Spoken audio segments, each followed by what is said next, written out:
नमस्कार. विश्व मराठी परिषद आयोजित ऑनलाईन अभ्यास वर्गामध्ये आपलं सर्वांचं पुन्हा एकदा मनपूर्वक स्वागत आहे. आपण इतिहास आणि शत्रुबोध या अभ्यास वर्गामध्ये क्रमाक्रमाने अभ्यास करत आहोत आणि आजचा या अभ्यास वर्गाचा शेवटचा दिवस आहे.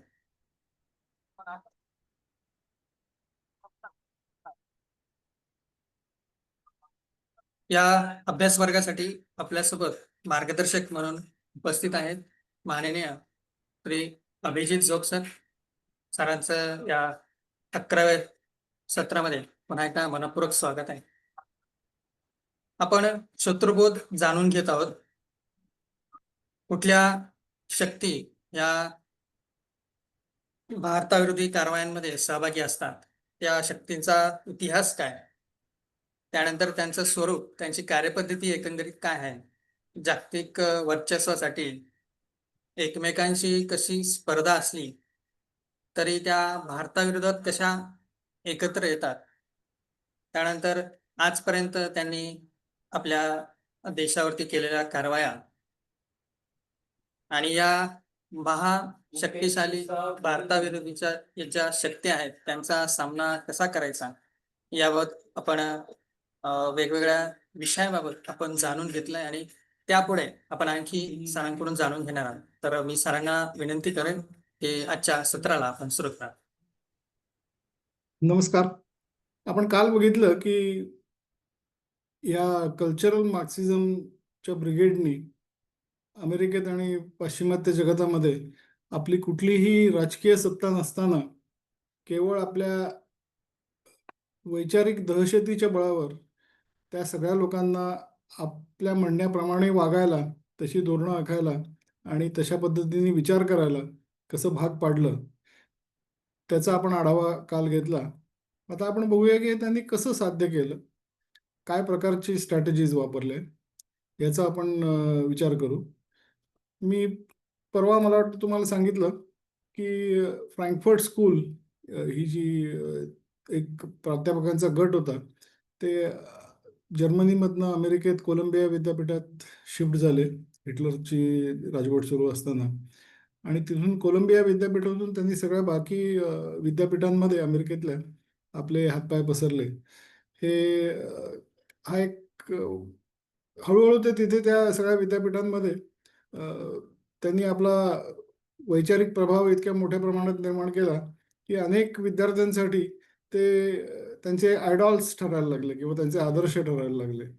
त्यांचे विचार हळूहळू त्यांनी त्या विद्यापीठांमध्ये रुजवायला सुरुवात केली, विद्यार्थ्यांच्या मनामध्ये रुजवायला सुरुवात केली. आणि हा सगळा प्रकार त्यांनी पुढे कसा चालवला याच्यासाठी त्यांनी पहिली एक गोष्ट अशी केली, विद्यापीठांबरोबरच त्यांनी जिथे शिक्षकांना शिकवलं जातं, म्हणजे आपल्याकडे जसं आपण म्हणतो BEd MAd वगैरे वगैरे, तर तशा संस्थांमध्ये त्यांनी सगळ्यात पहिल्यांदा प्रवेश घेतला. स्वतः ते इन्फिल्ट्रेट केल्या संस्था असं आपण म्हणूया.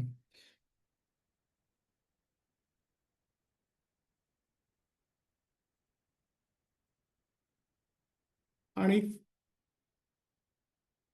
त्यांनी शिकवलेले शिक्षक जसे जसे बाहेर पडायला लागले, ते शिक्षक जसे वेगवेगळ्या शाळांमध्ये, कॉलेजेसमध्ये, विद्यापीठांमध्ये जाऊन शिकवायला लागले, तसे तसे त्यांचे विचार हळूहळू एका जनरेशन नंतर, दुसऱ्या जनरेशन नंतर, तिसऱ्या जनरेशन नंतर ते आणखीन पसरत गेले, आणखीन रुजत गेले. आणि त्यांनी शिकवलेल्या पिढ्या जशा वेगवेगळ्या क्षेत्रांमध्ये प्रस्थापित झाल्या, तसे तशी अमेरिकेतली सगळी क्षेत्र त्यांच्या विचारांनी भारावली गेली असं आपण म्हणू शकतो. याच्यामध्ये बिल आयर्स म्हणून बिल आयर्स आणि बेनार्डिन डोहर्न असे दोन नवरा बायको आहेत, नावं जरी वेगळी असली तरी. आणि ते याच्यामध्ये सगळ्यात पहिल्यांदा त्यांनी जिथे शिक्षकांना शिकवतात त्या संस्थांमध्ये प्रवेश घेऊन हे जे इंडॉक्ट्रिनेशन आहे ते करायला सुरुवात केली.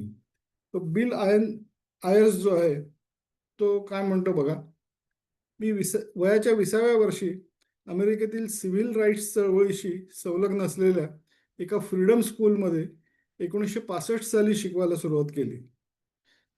त्यावेळी एका निदर्शनामध्ये मला अटक झाली.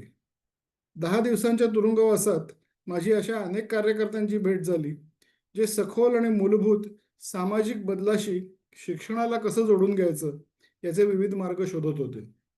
त्यांनी लिहिलं होतं, क्रांतीशिवाय शिक्षण असू शकत नाही. हे 1965 सालीच अमेरिकेत त्या लोकांनी शिकवायला सुरुवात केली होती, सांगायला सुरुवात केली होती. हा तो स्वतः बिल आयर्सच सांगतोय, की ज्यांनी ह्या सगळ्या गोष्टींना सुरुवात केली. क्रांतीशिवाय शिक्षण असू शकत नाही. शांततामय शिक्षणाचा प्रयोग आपण गेली 1900 वर्ष केला. त्यात अपयश आलं. आता क्रांतीचा प्रयत्न करू आणि बघू त्यातून काय साध्य होतं ते. म्हणजे आता शांती नको, शांत मुलांना शांती ह्या किंवा स्थैर्य या गोष्टी आता शिकवायच्या नाहीत.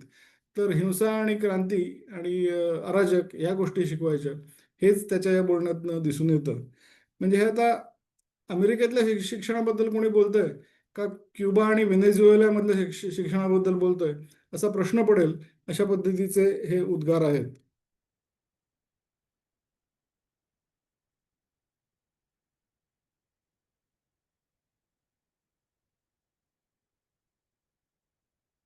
दोन हजार एक साली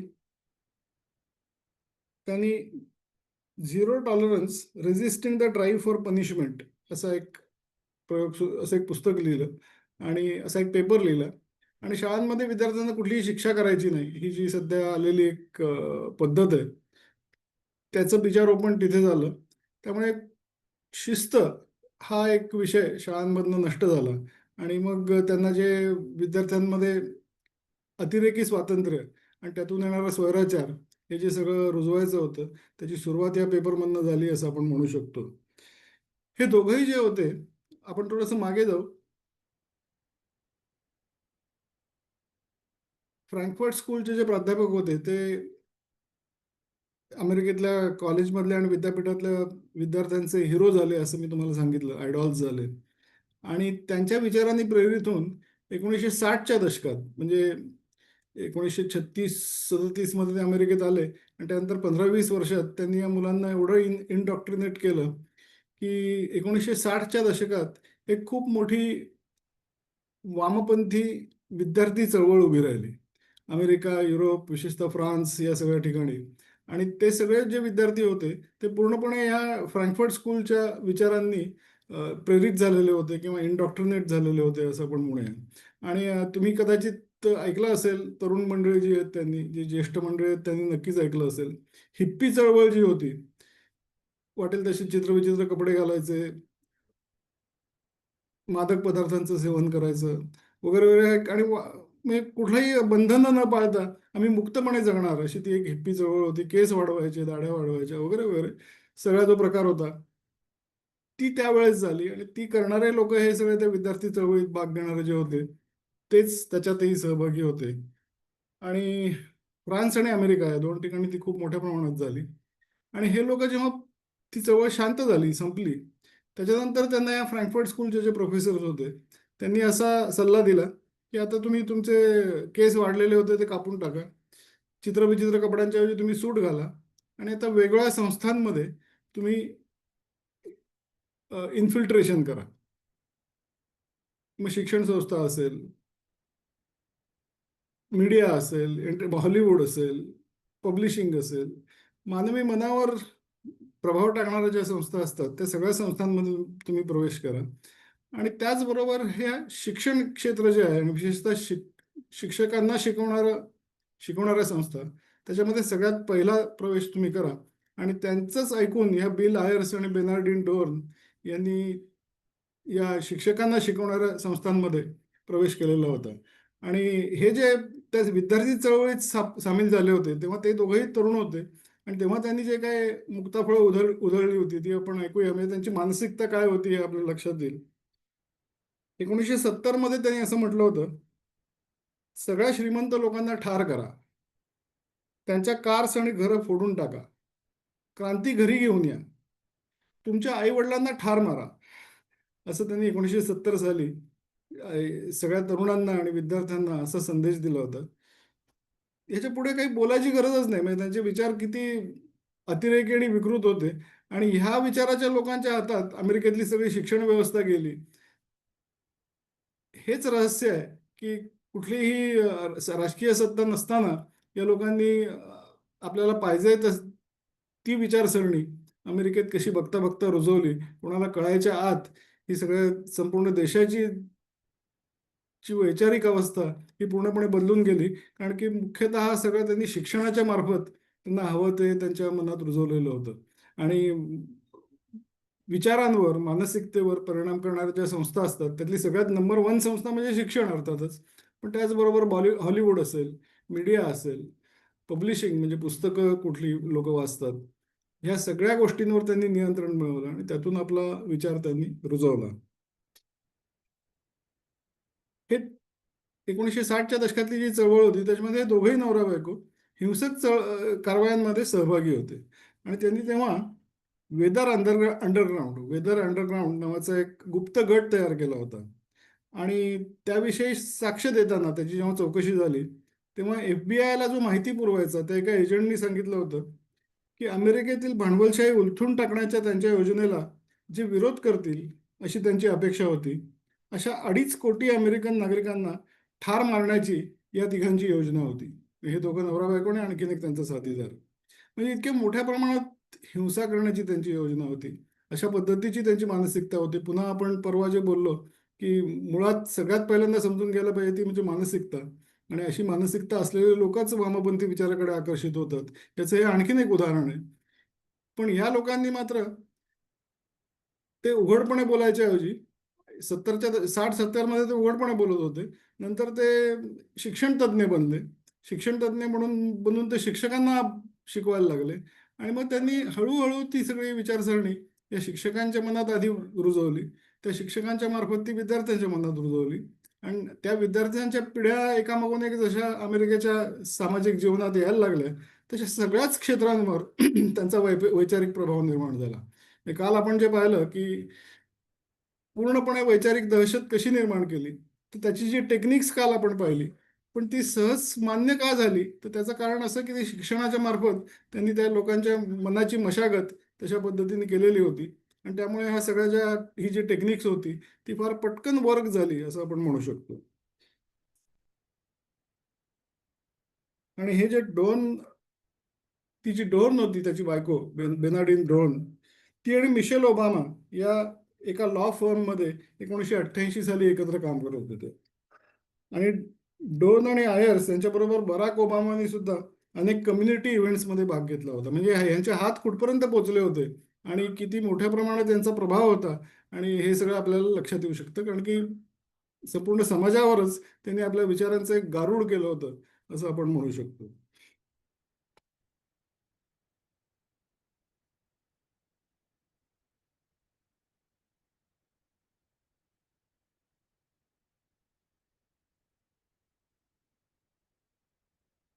आता या फ्रँकफर्ट स्कूलच्या लोकांचे उद्दिष्ट काय होती हे सुद्धा लपवून ठेवलेलं नाही त्यांनी. हे सगळं त्यांनी लिहून ठेवलेलं आहे. ही सगळ्यात मोठी गंमत आहे की यातल्या सगळ्या गोष्टी हे त्यांनी व्यवस्थित डॉक्युमेंट केलेले आहेत की आम्हाला काय करायचं आहे, ते आम्ही कसं करणार आहोत.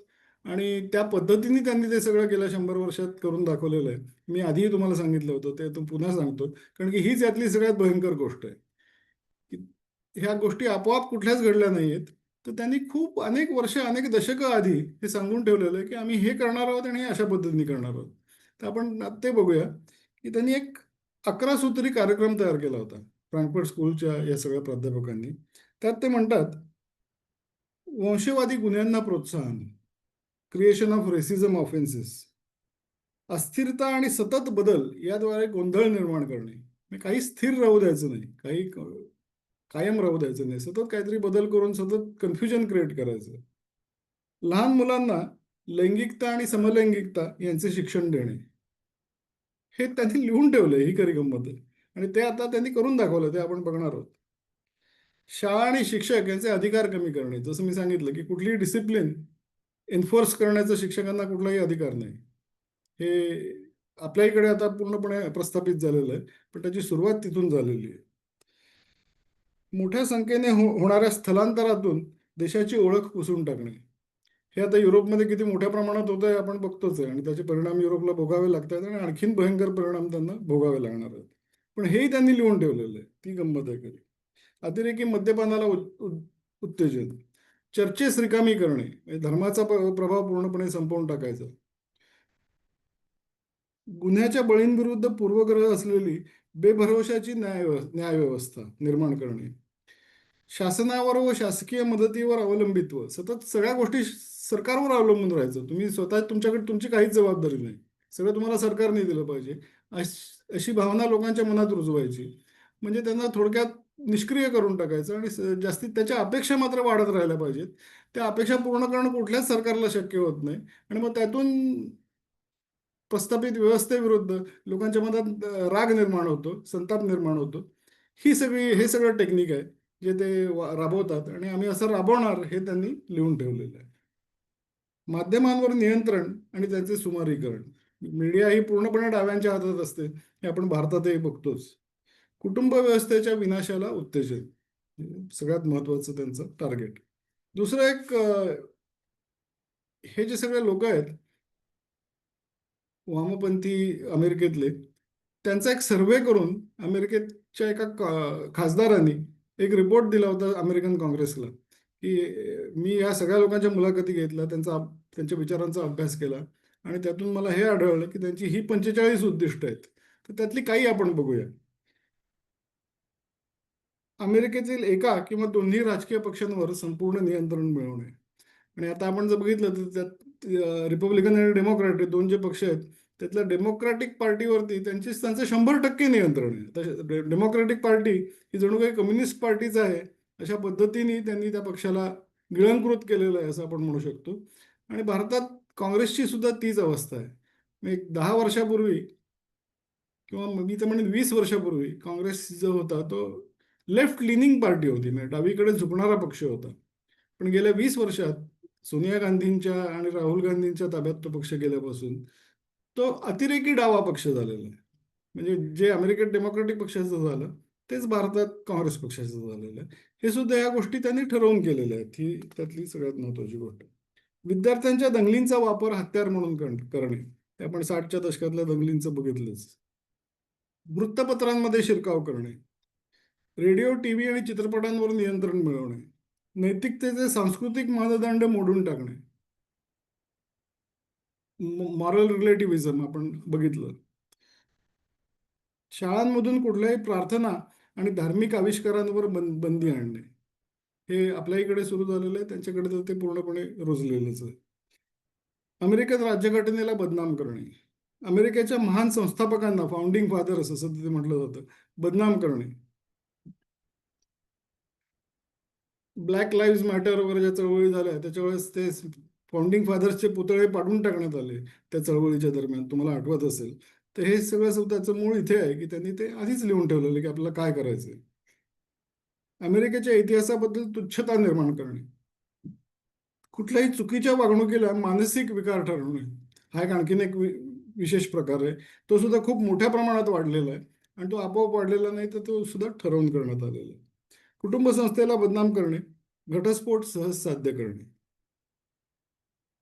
लहान मुलांचे पालनपोषण आई वडिलांच्या नकारात्मक प्रभावापासून दूर वेगळ्या ठिकाणी करण्याच्या आवश्यकतेवर भर देणे.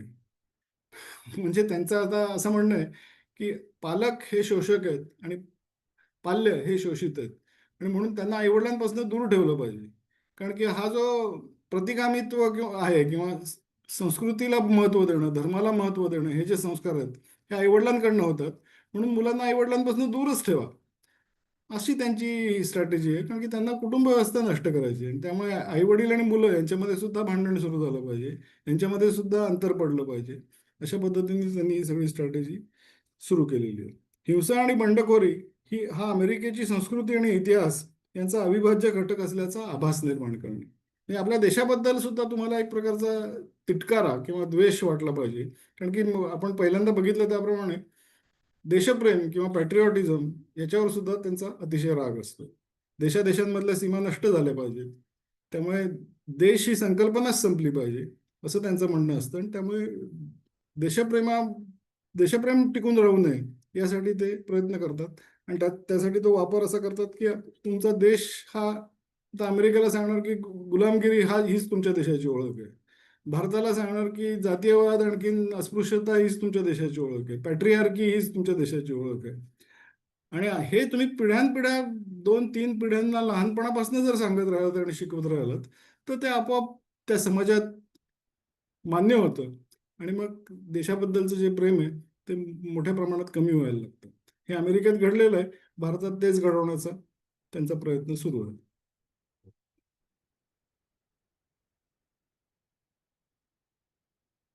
आता आपण बघूया, सगळ्यात महत्व हे सगळं झालं म्हणजे आता त्यांनी शिक्षण व्यवस्था ताब्यात घेऊन मुलांच्या मनामध्ये आपले विचार रुजवले, इतर सगळी क्षेत्र ताब्यात घेतली. त्यामुळे सगळ्या देशातला जो मेनस्ट्रीम नॅरेटिव्ह ज्याला आपण म्हणतो तो पूर्णपणे आपल्या ताब्यात घेतला. त्या आपल्या पद्धतीने होईल असं करायला सुरुवात केली. अनेक संकल्पना अशा रुजवल्या की त्यांच्या मताच्या आणि विचाराच्या बाहेरचा विचार कोणी करण्याची हिंमत पण करणार नाही. त्याच्याबद्दल आपण काल त्याचा आढावा घेतला.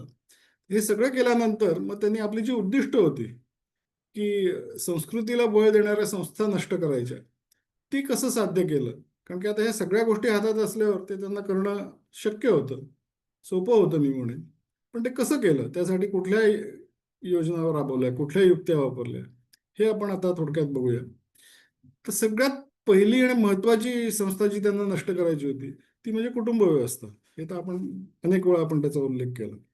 आणि ते त्यांनी कसं साध्य केलं हे आता बघणं हे अतिशय धक्कादायक आणि बेचैन करणाऱ्या सगळ्या गोष्टी आहेत. तर त्याची आपण आता चर्चा करू. तर अमेरिकेतली कुटुंब व्यवस्था कशी संपलेली आहे पाश्चात्य जगतातली, आपण आम्ही अमेरिकेचं एक उदाहरण आपण घेतोय, त्यातलं काही स्टॅटिस्टिक्स बघतोय आपण. पण हेच थोडाफार फरकाने संपूर्ण पाश्चात्य जगतामध्ये हा प्रकार आहे. तर काही फिगर्स मी तुम्हाला सांगतो. 1962 मध्ये 15 ते 44 या वयोगटातील 71% स्त्रियांची लग्न झालेली होती. 2019 मध्ये ही संख्या 42% इतकी कमी झाली होती. आणि आता 2025 मध्ये तर ती आणखीन, ते फिगर्स माझ्याकडे नाही आहेत, पण 19 मध्ये जर 42% असेल तर आज 35% स्त्रियांनी लग्न केलेत असं आपण नक्कीच गृहीत धरू शकतो. म्हणजे 1919 मध्ये 58% स्त्रियांनी लग्नच केलं नव्हतं. मग कुटुंब व्यवस्था सुरूच झाली नाही तर ती कशी टिकणार, हा एक प्रश्न आहे. 1962 मध्ये 30 ते 44 या वयोगटातील 5% स्त्रियांनी कधीच लग्न केलं नव्हतं. फक्त 5% स्त्रियांनी. 2019 मध्ये ही संख्या 35% वाढली. 1960 मध्ये लग्न न झालेल्या स्त्रियांना झालेल्या मुलांची संख्या फक्त 5% इतकी होती. ती 2018 मध्ये 40% इतकी वाढली होती. म्हणजे लग्न न झालेल्या स्त्रियांना झालेली मुलं, एकूण मुलांपैकी 40% मुलं ही अशा स्त्रियांना झालेली होती की ज्यांचं लग्नच झालेलं नाही.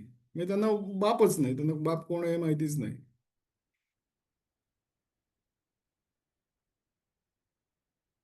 आणि तेच आपल्याला पुढच्या स्टॅटिस्टिक्स मध्ये दिसून येतं. आज अमेरिकेतल्या तिनामधलं फक्त एक मूल आपल्या वडिलांबरोबर राहतं, बायोलॉजिकल फादर. म्हणजे 67% मुलं आपल्या वडिलांबरोबर राहत नाहीत. आणि याचा भयंकर परिणाम त्या समाजावर झालेला आहे. हे सुद्धा अनेक प्रकारच्या असं स्टॅटिस्टिक्समध्ये दिसून येतं. असं त्यांना आढळलंय की आत्महत्या करणाऱ्यापैकी 63% मुलं ही अशा घरातली असतात की जिथे वडील नसतात. बलात्कार करण्याच्या गुन्ह्यात ज्यांना अटक होते त्यांच्यापैकी 80% लोक हे अशा घरांमधले असतात की जिथे त्या घरात वडील नसतात. म्हणजे वडील नसलेल्या घरात राहण्यामुळे त्या मुलांवरती किती भयंकर परिणाम होतो आणि ते किती गुन्हेगारीकडे आणखी अशा गोष्टींकडे वळतात हे या आकडेवारी आकडेवारीवरून अगदी सहज 100% सिद्ध होतं. व्यसनमुक्ती केंद्रांमधले अल्पवयीन पेशंट म्हणजे adolescent patients in chemical abuse centres, त्याच्यातली 75% मुलं ही वडील नसलेल्या घरामधून आलेली असतात.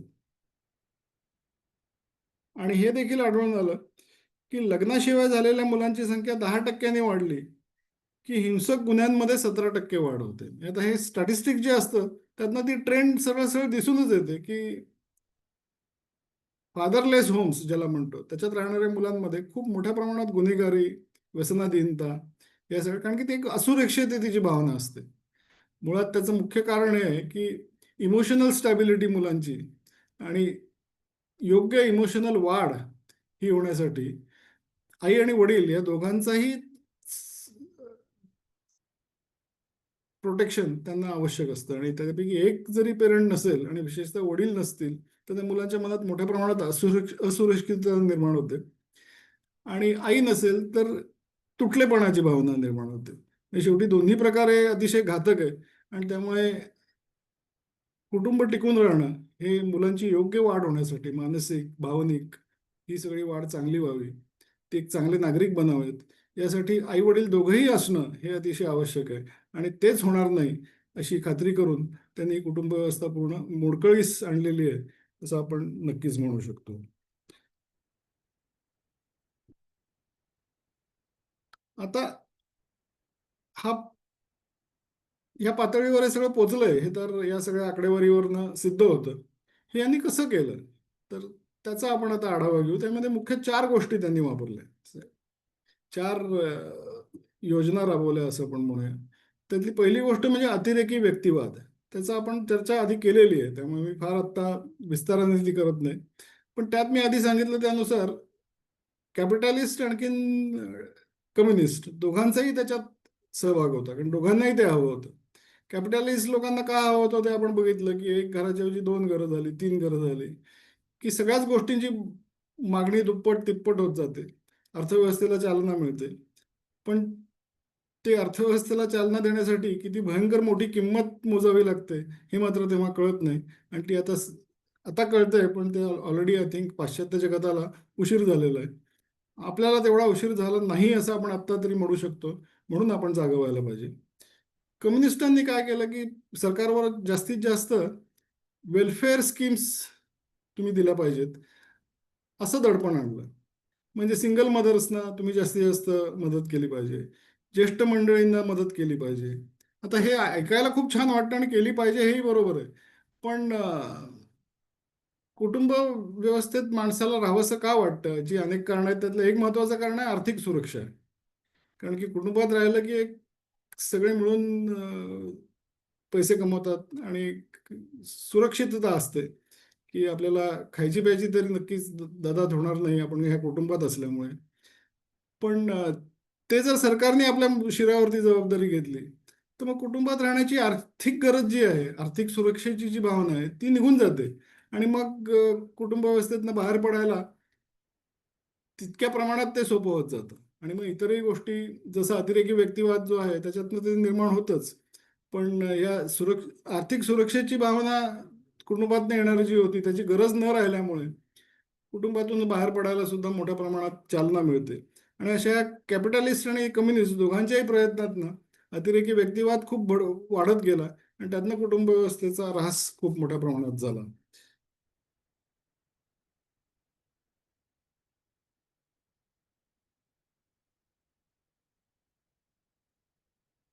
त्याच्या पुढच्या ज्या गोष्टी आहेत त्या आणखीन भयंकर आहेत. ते अतिरेकी व्यक्तिवादानंतर पुढची त्यांची जी स्ट्रॅटेजी होती ती होती विकृत स्वरूपातला स्त्रीवाद. तर फेमिनिस्ट मुवमेंट ज्याला आपण म्हणतो ती अमेरिकेमध्ये खूप मोठ्या प्रमाणात सुरू झाली पहिल्यांदा 19व्या शतकात. कारण की तेव्हा अमेरिकेमध्ये स्त्रियांना कुठलेच अधिकार नव्हते, म्हणजे त्यांना मतदानाचा पण अधिकार नव्हता. भारतामध्ये स्त्रियांना आपल्या घटनेने पहिल्या दिवसापासून मतदानाचा अधिकार दिलेला आहे. पण अमेरिकेत मात्र त्या स्त्रियांना त्याच्यासाठी झगडावं लागलं, चळवळ करावी लागली. आणि ह्या सगळ्या मागण्यांसाठी चर्चमध्ये आम्हाला स्त्री आणि पुरुष दोघांनाही समान स्थान असावं याच्यासाठी सुद्धा त्यांना झगडावं लागलं. निदान देवापुढे तरी आम्हाला सगळं समान ठेवा असं अशी त्यांची मागणी होती. तर त्यामुळे फेमिनिस्ट मुवमेंटची सुरुवात होती, स्त्रीवादी चळवळीची सुरुवात होती ती अतिशय योग्य मागण्यांसाठी, रास्त मागण्यांसाठी अशी सुरू झालेली होती. पण आपण बघितलं की कुठे संघर्ष भडकवता येईल, कुठे संघर्ष बिंदू निर्माण करता येतील, फॉल्ट लाईन्स निर्माण करता येतील, याच्याकडे कम्युनिस्टांचं अतिशय बारीक लक्ष असतं, मार्क्सवाद्यांचं अतिशय बारीक लक्ष असतं. आणि हा त्यांना अतिशय चांगला विषय सापडला की इथे आपल्याला खूप मोठ्या प्रमाणात संघर्ष भडकवता येईल स्त्री आणि पुरुष यांच्यामध्ये. आणि त्यातून आपल्याला आपल्याला जे साध्य करायचं आहे की कुटुंब व्यवस्था नष्ट करायची, त्याच्यासाठी हा एक खूप चांगला मार्ग आहे असं समजून त्यांनी ह्या चळवळीत उडी घेतली आणि ती पूर्णपणे हायजॅक केली. जसं त्यांनी आपण पाहिलं रशियन राज्यक्रांती जी आहे ती सर्वसामान्य लोकांची चळवळ त्यांनी हायजॅक केली आणि ती कम्युनिस्ट चळवळ म्हणून त्याला स्वरूप देऊन टाकलं. तसंच ही जी फेमिनिस्ट मुवमेंट होती त्याच्यामध्ये त्यांनी उडी घेऊन ती पूर्णपणे हायजॅक केली आणि त्याला अत्यंत विकृत स्वरूप दिलं. म्हणजे ज्या मूळ फेमिनिस्ट होत्या, ज्यांनी पहिल्यांदा फेमिनिस्ट मुवमेंट सुरू केली, त्यां त्यांना कुटुंब व्यवस्था विध्वंस करणं, नष्ट करणं हे त्यांचं उद्दिष्ट नव्हतं. त्यांचं असं म्हणणं होतं की स्त्री आणि पुरुष दोघांनी मिळून एक चांगला समाज निर्माण करावा. स्त्रियांना सुद्धा त्याच्यात हक्क असावेत. दोघांनी मिळून एक चांगलं घर बनवावं, चांगला समाज बनवावा, चांगलं राष्ट्र बनवावं. अशा अतिशय चांगल्या भावनेने ही स्त्रीवादी चळवळ सुरू झाली होती. पण त्याला यांनी असं स्वरूप दिलं की स्त्री आणि पुरुष हे एकमेकाचे शत्रूच आहेत. म्हणजे ते अशा पातळीवर आता गेलंय की स्त्रियांना असं सांगण्यात आहे की तुम्हाला पुरुषांची काही गरजच नाही. कशाला पाहिजेत पुरुष? अशा पातळीवर ते पोचलेलं आहे. ते कसं गेलं हे आपण थोडक्यात बघूया.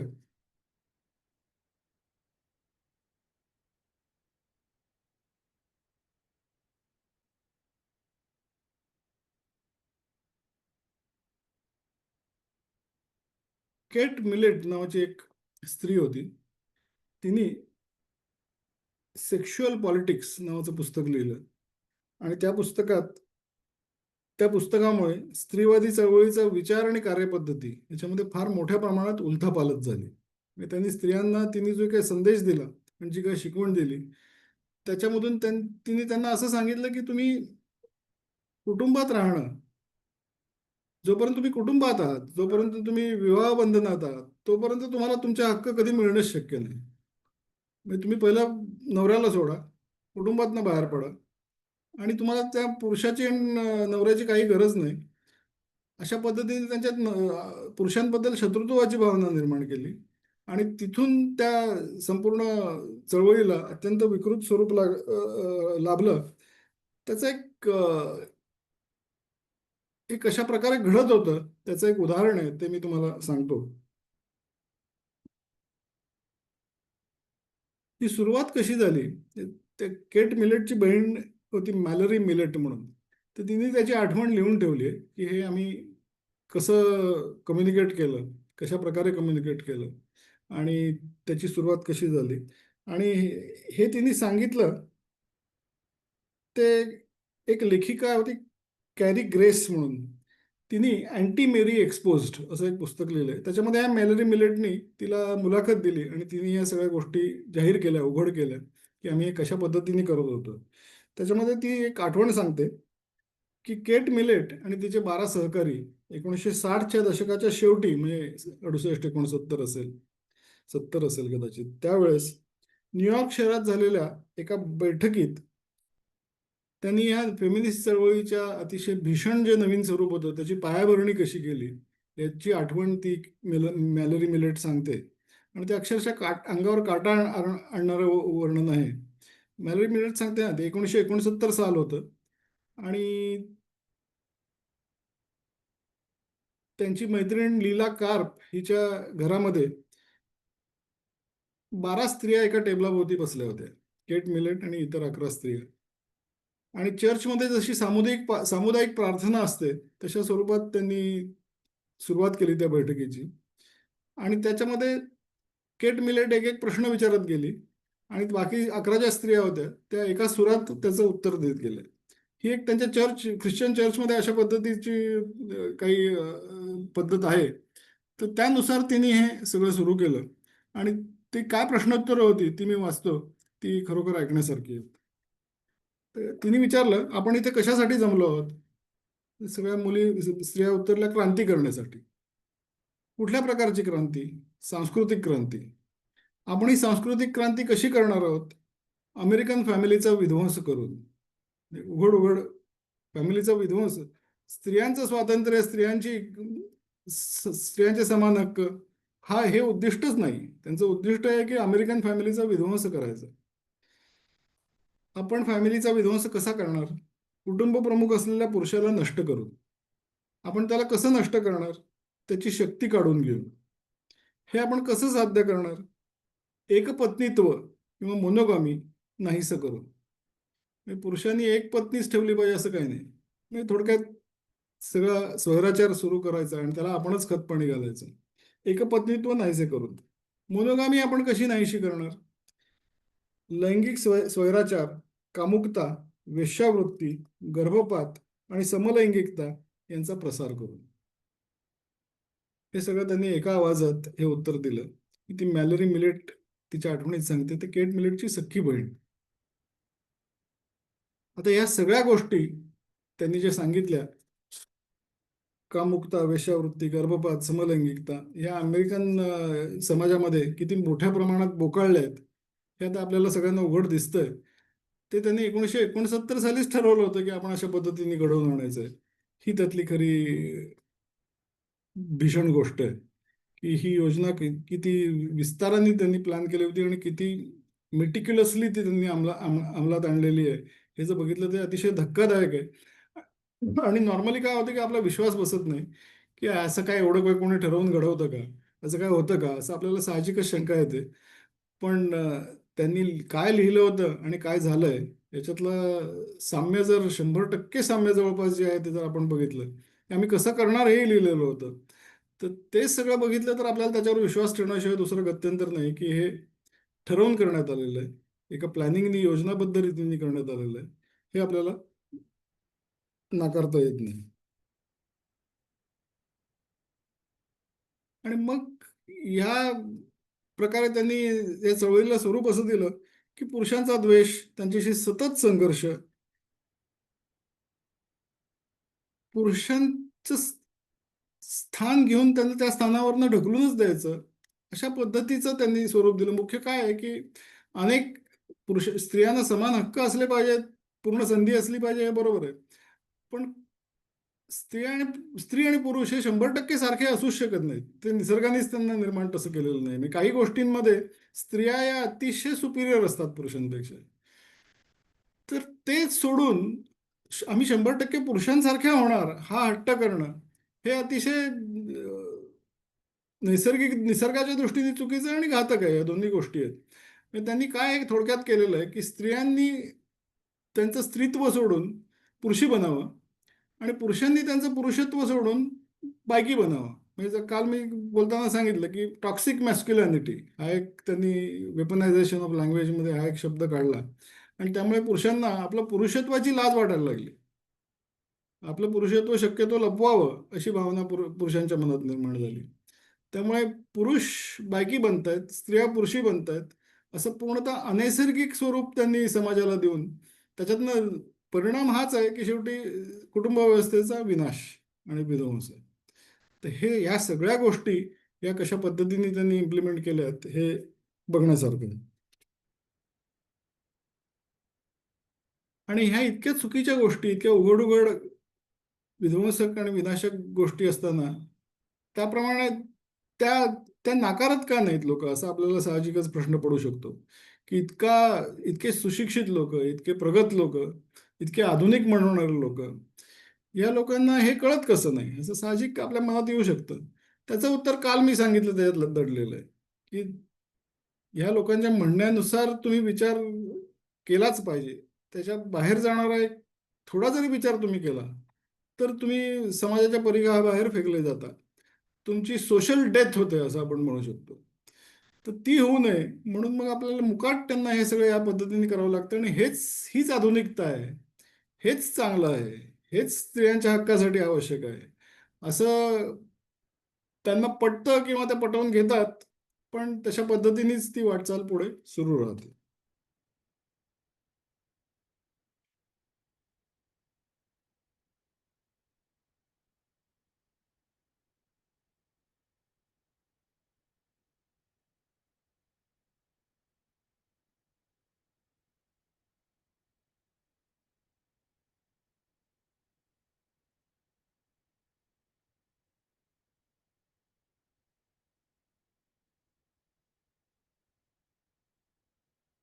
आणि आता त्यांनी सरळ सरळ सांगायला सुरुवात केली की कुटुंब जोपर्यंत संपत नाही तोपर्यंत स्त्रियांना अधिकार आणि हक्क आणि काही समानता मिळणार नाही, हे उघडपणे आता सांगायला सुरुवात केली. आता लिंडा गॉर्डन म्हणून एक स्त्रीवादी विचारवंत म्हणतात तिला, तशी आहे.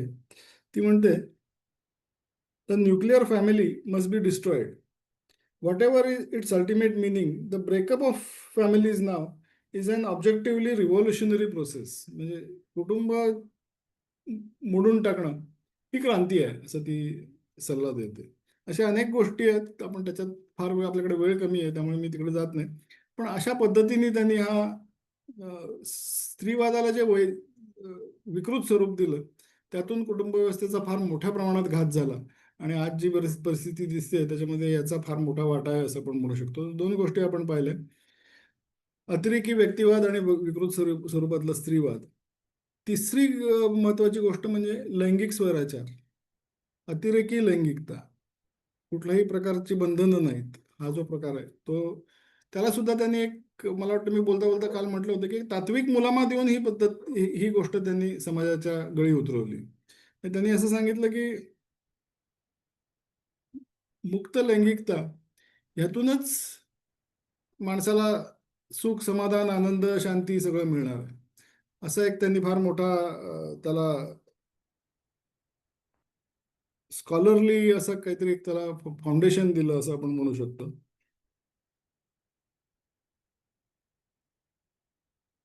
त्याची काही उदाहरणं बघूया आपण.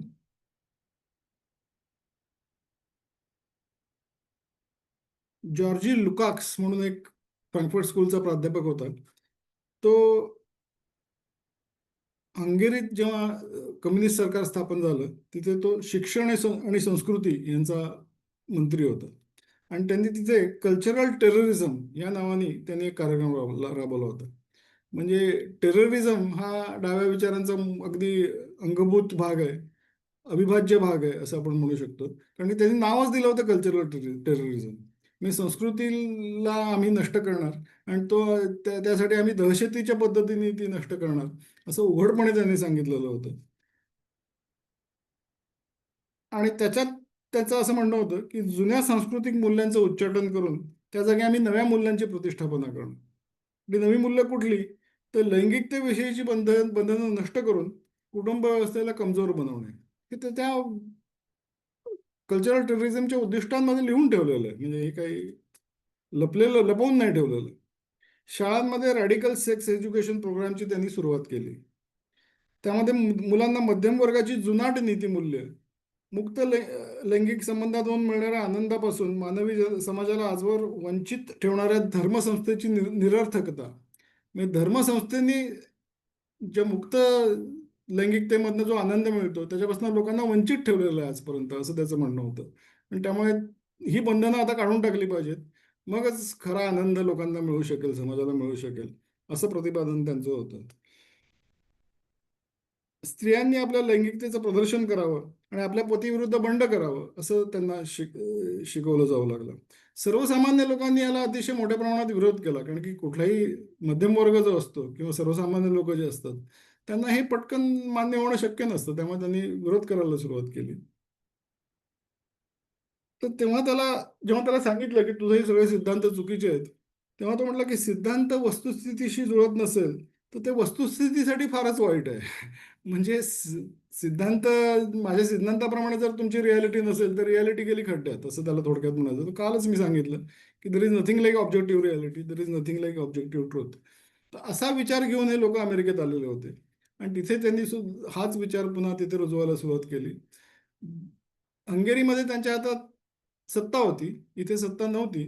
त्यामुळे तिथे त्यांनी कल्चरल टेररिझम असं न म्हणता एक काहीतरी त्याला तात्विक मुलामा देऊन, सैद्धांतिक मुलामा देऊन त्याला अशा पद्धतीने त्यांनी ते तिथे इंट्रोड्यूस केलं आणि राबवलं. दुसरा एक फ्रँकफर्ट स्कूलचा प्रोफेसर होता हर्बर्ट मार्क्यूस. त्यांनी इरॉस अँड सिव्हिलायझेशन असं एक पुस्तक लिहिलं होतं आणि ते जणू काही या अतिरेकी लैंगिकतेचं किंवा लैंगिक स्वैराचाराचं टेक्स्टबुक ठरलं असं आपण म्हणू शकतो, की त्याच्या आधारावर सगळ्या लोकांनी ही जणू काही फार चांगली गोष्ट आहे अशा पद्धतीने त्याचा प्रचार केला आणि ती हळूहळू समाजाने मान्य केली. तो म्हणतो त्या पुस्तकात तो म्हणतो मानवी शरीराला श्रमाचे नव्हे तर सुखाचे साधन बनवणे हे ध्येय आहे. म्हणजे लोकांनी मेहनत आणि काम आणि हे सगळं काही करू नये, त्यांनी आपली मजा करावी, सुखाचं साधन बनवावं आपल्या शरीराला. कारण मानवाची मुक्ती ही सुखाला प्राधान्य देण्यात आणि कामुकतेला बंधमुक्त करण्यात आहे, असं त्यांनी त्या पुस्तकात लिहिलंय. म्हणजे आजवरची मानवी सभ्यता नष्ट व्हावी हे ज्यांचं उद्दिष्ट आहे तेच अशा पद्धतीचे सिद्धांत मांडू शकतात. हे अगदी उघड आहे असं आपण नक्कीच म्हणू शकतो. ह्याच वेळेस साधारण त्यांनी हे जेव्हा पुस्तक लिहिलं आणि कामुकता ही कशी चांगली गोष्ट आहे आणि आवश्यक गोष्ट आहे असं सांगायला सुरुवात केली. ती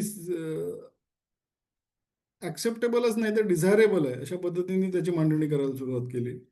तेव्हाच नेमका ज्याला आपण बर्थ कंट्रोल पिल म्हणतो त्याचा शोध लागला. त्यामुळे या अतिरेकी लैंगिकतेला, लैंगिक स्वराचाराला आणखीन एक त्याच्यातनं बळ मिळालं. त्याच वेळेस साधारण रिक्रिएशनल सेक्स आपण ज्याला म्हणतो त्याची सुरुवात प्लेबॉय नावाचं मासिक सुरू झालं त्याच सुमारास. आणि आज ज्याची पॉर्न इंडस्ट्री खूप मोठ्या प्रमाणात वाढलेली आहे त्याची सुरुवात सुद्धा त्याच वेळेस झाली. या सगळ्या गोष्टी एकदम घडल्यामुळे एक लैंगिक स्वैराचाराची वावटळ आली तेव्हा असं आपण म्हणू शकतो. आणि अनेक लोकांनी, अनेक विचारवंत आणखीन विद्वान लोकांनी सुद्धा त्यांना सुद्धा ह्या मार्क्यूज वगैरे लोकांच्या प्रतिपादनात ते अडकले आणि त्यांनी त्याला पाठिंबाही दिला होता त्या काळात, की खरोखर यांनी कदाचित सगळं समाजामधला जे सगळं लोकांच्या इच्छा दाबून टाकलेल्या आहेत किंवा दडपून टाकलेल्या आहेत त्यांना मुक्त करावं. आणि त्यामुळे समाजामधलं जे प्रेशर आहे किंवा एकमेकात होणारी भांडणं किंवा काय व्हॉटेव्हर त्यांनी त्याला अनेक प्रकारे त्यांनी जस्टिफाय केलं, ते सगळं दूर होईल आणि एक आनंद, शांतता आणखीन सुख सगळीकडे पसरेल अशा पद्धतीचं त्यांचं म्हणणं होतं. पण थोड्याच दिवसात हे जे खरोखर जेन्युइनली असं वाटणारे लोक होते त्यांची मतं बदलली. कारण की असं काहीच घडलं नाही, आनंद वगैरे पसरला नाही, पण खूप जास्ती प्रमाणात फ्रस्ट्रेशन ज्याला आपण म्हणतो किंवा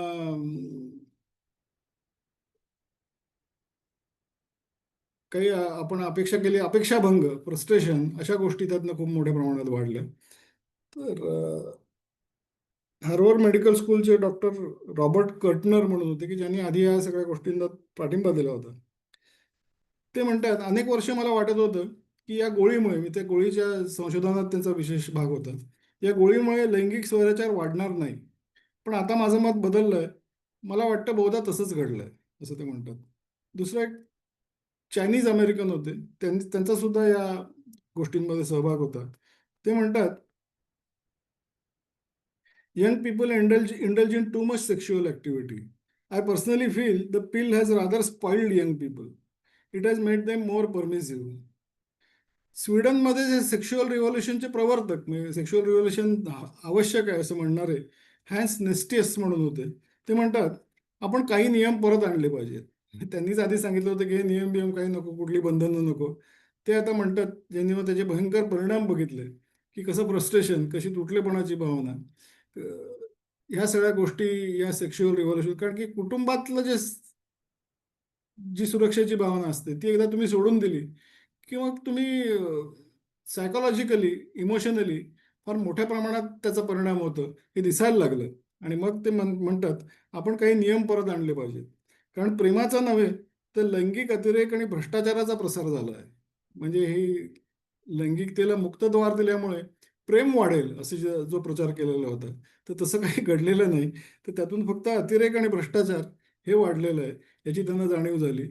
आणि त्यांनी बोलून दाखवली, कारण की ते मुळात कम्युनिस्ट नव्हते, ते त्यांच्या बहकाव्यात आलेले होते. पण जे मुळात कम्युनिस्ट होते त्यांना हेच हवं होतं, त्यामुळे त्यांनी ह्या गोष्टी त्यांनी मान्य केल्या नाहीत. आणि त्यांनी जी प्रोसेस त्यांनी अनलिश केली होती, जे ज्या ज्या ज्या फोर्सेस त्यांनी मुक्त केलेल्या होत्या त्याला आणखीन मुक्ती द्यायला सुरुवात केली आणि त्यातून फार मोठ्या प्रमाणात हे सगळं वाढत गेलं. आणि आता आपण बघूया चौथा प्रकार त्यांनी जो केला कुटुंब व्यवस्थेच्या विध्वंसासाठी, आणि तो सगळ्यात भयंकर, आणि तो भारतातही खूप मोठ्या प्रमाणात येऊ बघतोय, आलेला आहे असं आपण म्हणू शकतो. आणि तो मी थोड्याशा विस्ताराने तुम्हाला सांगतो. आणि तो म्हणजे ट्रान्सजेंडरिझम. तर ट्रान्सजेंडरिझम हे काय, आपण आपल्याला माहिती आहे सगळ्यांना की स्त्री आणि पुरुष ही दोन वेगळ्या जीवशास्त्रीय ओळखी आहेत, म्हणजे बायोलॉजिकल रियालिटीज आहेत.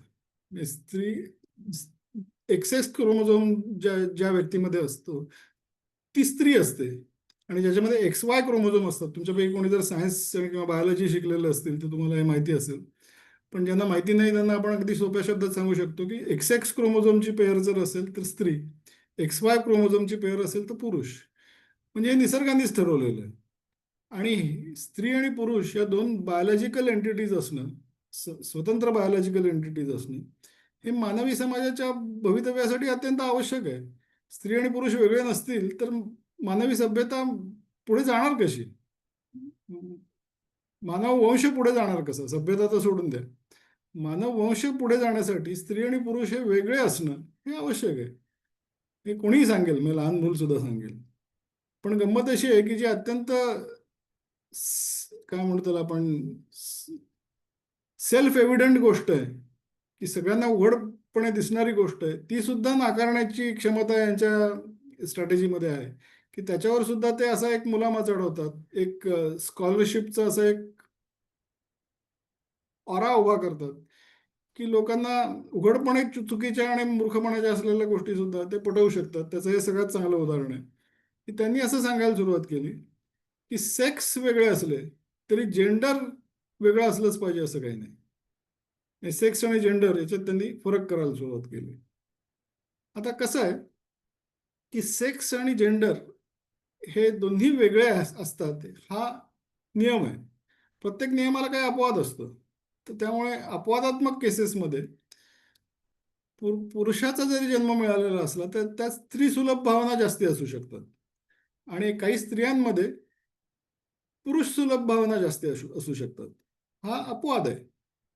आणि तशा भावना असल्या तर हे नैसर्गिकरित्या घडत असल्यामुळे त्यांच्यावर कुठल्याही प्रकारचा अन्याय होऊ नये किंवा त्यांना समाजाने दूर लोटू नये, हे बरोबर आहे. हे 100% खरं आहे आणि त्याची आपण काळजी घ्यायला पाहिजे.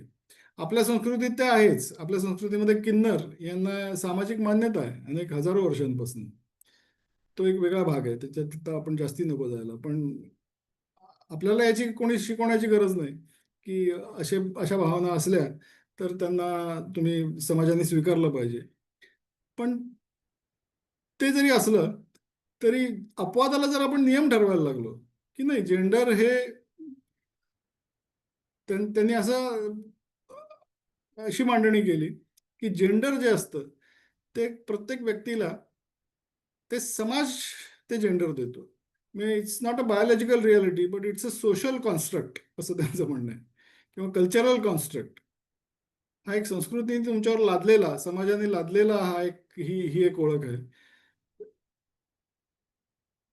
जेंडर जे असतं ते तुमच्या जन्माच्या वेळेस तुमचे आईवडील आणि तुमचे डॉक्टर तुम्हाला देतात, आणि ते जर कोणी तुम्हाला दिलं असेल तर ते नाकारण्याचा तुम्हाला हक्क असला पाहिजे. कारण की शेवटी सगळी गोष्ट हक्कच फक्त महत्वाचे हे आपण बघितलं. तर त्यामुळे स्त्री म्हणून जन्म झालेला असला तरी तिला पुरुष हे जेंडर हवं असू शकतं, पुरुष म्हणून जन्म झालेला असला तरी त्याला स्त्री जेंडर हवं असू शकतं. समजून घ्या तुम्ही. आणि आपल्याला जेंडर जे दिलंय डॉक्टरांनी आणि आईवडिलांनी ते आपल्याला हवंय की नाही हे आपल्याला तिसऱ्या आणि चौथ्या वर्षीच कळतं, असं त्यांनी मांडणी केली. आणि म्हणून त्यांनी प्री स्कूल लेवललाच, म्हणजे प्री प्रायमरी ज्याला आपण म्हणतो किंवा किंडर गार्डन ज्याला म्हणतो, त्याच लेवलला त्यांनी मुलांना हे सांगायला सुरुवात केली की तुम्हाला जर तुमचं जेंडर नको असेल तर ते तुम्ही बदलू शकता. आता त्या वयाच्या मुलांना हे सगळं समजून घेण्याची तरी पात्रता असते का? पण हे सांगायला सुरुवात केली. नुसतं तेवढंच नाही तर तुम्ही बदलू शकता. आणि मग 10-12 वर्षाच्या वयात एखाद्या मुलीला जर वाटलं की नाही मला हे, कारण की पहिल्यापासून आपण हे डोक्यात भरवत गेलो की अरे जेंडर तुम्हाला कोणीतरी जबरदस्तीने दिलेलं आहे, ते तुम्ही इथे मान्य केलंच पाहिजे असं नाही, तुम्ही बदलू शकता. हा पुन्हा पुन्हा जर डोक्यात हा विचार आपण घुसवत गेलो तर त्याला बळी पडण्याची खूप मोठ्या प्रमाणात शक्यता असते. आणि मग ह्यात 12-13 वर्षाच्या मुलीला जर वाटलं की मला मुलगा बनायचं आहे, तर मग हार्मोनल ट्रीटमेंट देऊन, म्हणजे पुरुष हार्मोन्स जे आहेत ते इंट्रोड्यूस करून, शरीरात शस्त्रक्रियाच्या द्वारे बदल करून तिला मुलगा बनवलं जातं. त्याच्यातल्या आणखीन पुढची गोष्ट म्हणजे अशी ट्रीटमेंट करून घेण्यासाठी पालकांच्या परवानगीची गरज नाही. पालकांनी जर त्याला विरोध केला तर पालकांवरती खटले भरले जातात. म्हणजे पालक आणि मुलं यांच्यामध्ये एक संशयाची भिंत उभी केली जाते. त्यांना एकमेकाचे शत्रू बनवलं जातं आणि त्यातून कुटुंब व्यवस्थेचा फार मोठ्या प्रमाणात घात होतोय तर उघडच आहे.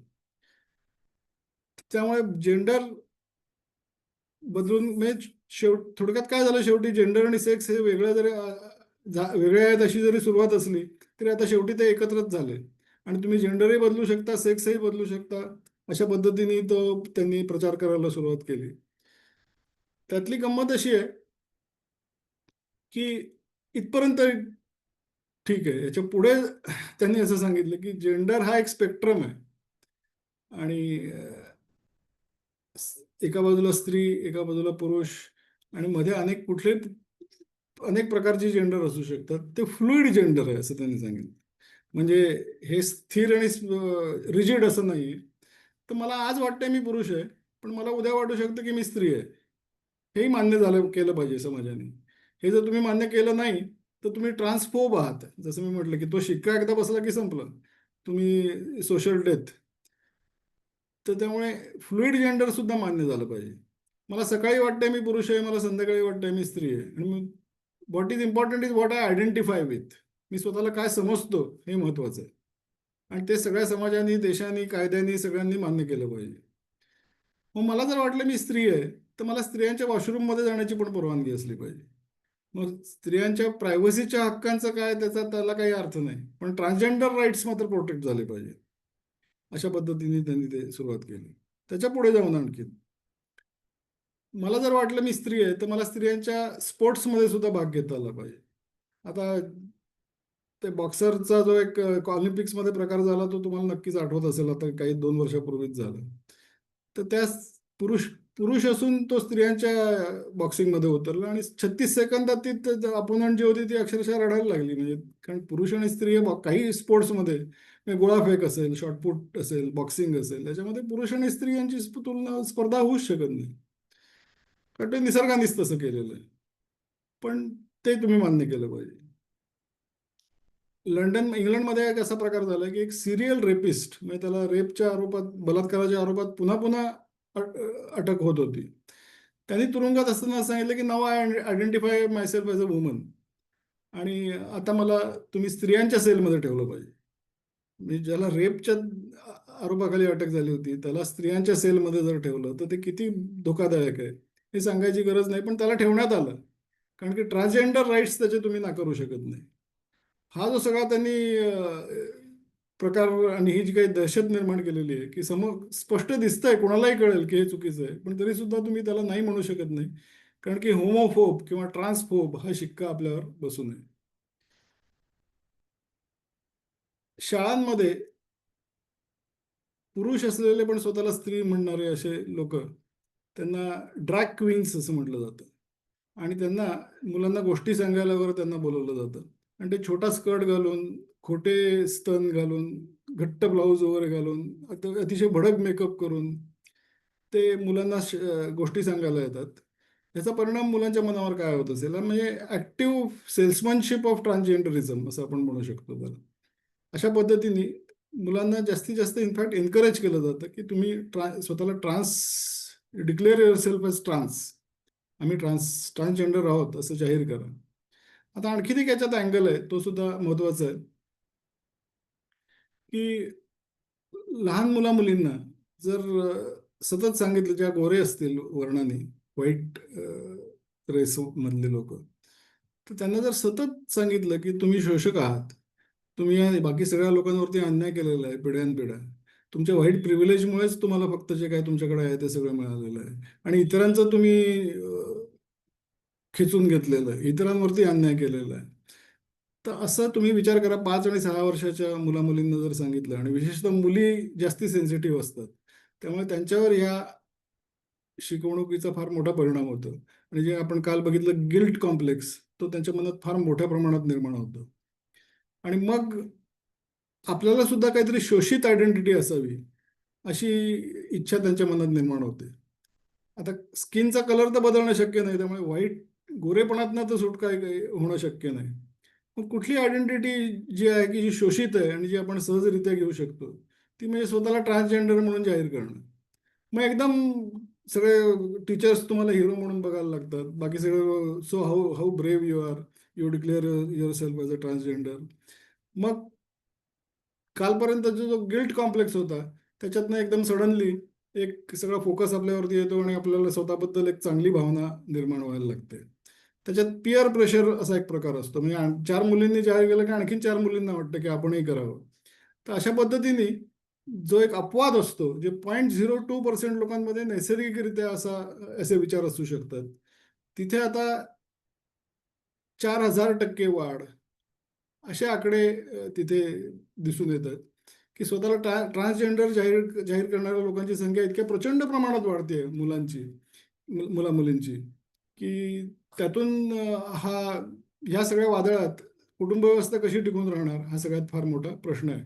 त्याच्या पुढे जाऊन आणखीन एक अशी गोष्ट आहे, LGBTQ ज्याला आपण म्हणतो, तर क्यू म्हणजे क्विअर. क्विअर म्हणजे काय की I am identify myself as a woman, इथपर्यंत ठीक आहे. पण मी उद्या असंही म्हणू शकतो की I identify myself as a cat किंवा डॉग किंवा काही पण. तुम्ही युट्यूबवरती एक कदाचित व्हिडिओ बघितला असेल की जर्मनीत 25-30 मुलं मुली रात्री जमले आणि त्यांनी भुंकायला सुरुवात केली. त्यांनी असं सांगितलं की we identify ourselves as dogs. आणि असं काही जरी म्हटलं तरी ते तुम्ही मान्य केलंच पाहिजे, नाहीतर तुम्ही त्यांच्या क्विअर राईट्सवरती तुम्ही आक्रमण करताय असं मानलं जातं. ऑस्ट्रेलियात एका मुलीनी ती चार पायावर चालायला लागली शाळेत आणि म्याव म्याव वगैरे ओरडायला लागली. तिने म्हटलं की I am identify myself as a cat. ऑस्ट्रेलियातच चार मुलं मुली त्यांनी आपल्या युनिफॉर्मला मागे भोकं पाडून घेतली. कशा करता तर आपली शेपटी बाहेर काढता यावी म्हणून, कारण की दे आयडेंटिफाय देमसेल्स ॲज फॉक्सेस असं त्यांनी सांगितलं.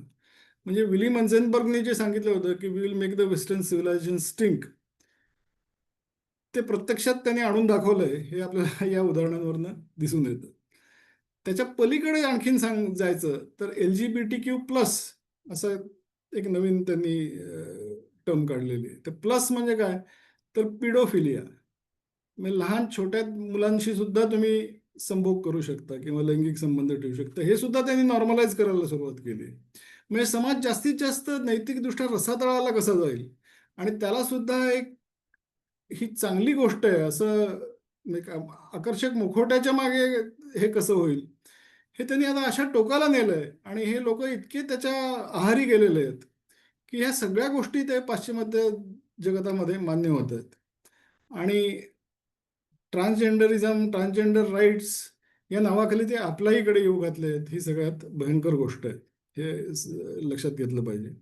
आणि त्यामुळे कोणी तुम्हाला कितीही सांगितलं की इन्क्लुझिव्हिटी आहे, सगळ्यांचे हक्क मान्य झाले पाहिजेत, हे सगळं जरी असलं तरी त्याच्यासाठी हे होत नाहीये. तर हे फॅमिलीचा विध्वंस करण्यासाठी, समाजाचा विध्वंस करण्यासाठी, विनाश करण्यासाठी, संस्कृतीचा विनाश करण्यासाठी या गोष्टी होत आहेत, हे आपण लक्षात ठेवलं पाहिजे, सगळ्यात महत्वाची गोष्ट. आणि म्हणून ही जागरूकता येणं हे अत्यंत आवश्यक आहे. मला असं वाटतं आता आपल्याला इथे थांबायला लागेल आज, कारण की काही प्रश्नोत्तरही आपल्याला घ्यायची आहेत. तर आजचा आपला शेवटचा दिवस आहे. या अतिशय भयंकर आणि घातक गोष्टींची मी तुम्हाला ओळख करून दिली. त्याच्यात इतरही अनेक गोष्टी अजूनही आहेत, पण आपल्याला आज तेवढा वेळ नाही.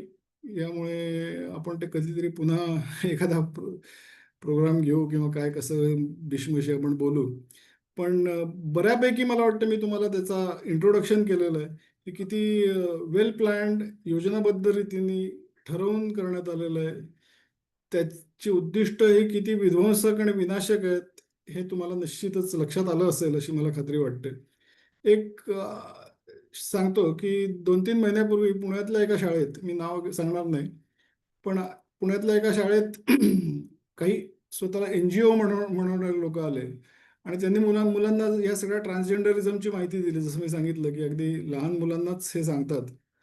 आणि जाताना त्यांनी सांगितलं की तुम्हाला जर तुमचं जेंडर बदलायचं असेल तर आईवडिलांना सांगू नका, आम्हाला फोन करा. म्हणजे हे पुण्यात आपल्या दारापर्यंत नाही, आपल्या घरात आलेलं आहे, हे लक्षात घेतलं पाहिजे. म्हणजे आपल्याला जर वाटत असेल की हे अमेरिका आणि युरोपमध्ये होत असेल, हे काय आपल्याकडे होत नाही, तर तसं नाहीये. हे आपल्यापर्यंत आलेलं आहे, कारण की अमेरिकेची आणि पाश्चिमात्य जगताची कॉपी करणं याच्यात धन्यता मानणारे आपल्याकडे खूप लोक आहेत. आणि ते एलिट लोक असल्यामुळे, तो समाजातला प्रभावी वर्ग असल्यामुळे त्यांची कॉपी करणारे सुद्धा इतर लोक, जो मोठा समाज आहे, मध्यम वर्ग आहे, ते असू शकतात. मध्यम वर्गातल्या विशेषतः तरुण पिढीमध्ये हे मोठ्या प्रमाणात त्याचा प्रसार होतोय, प्रचार होतोय. तर त्यामुळे अत्यंत जागरूक राहणं हे सगळ्यात आवश्यक आहे, असं आपण म्हटलं पाहिजे. असं म्हणून मी इथे थांबतो आणि आपण आता प्रश्नोत्तरांकडे जाऊया.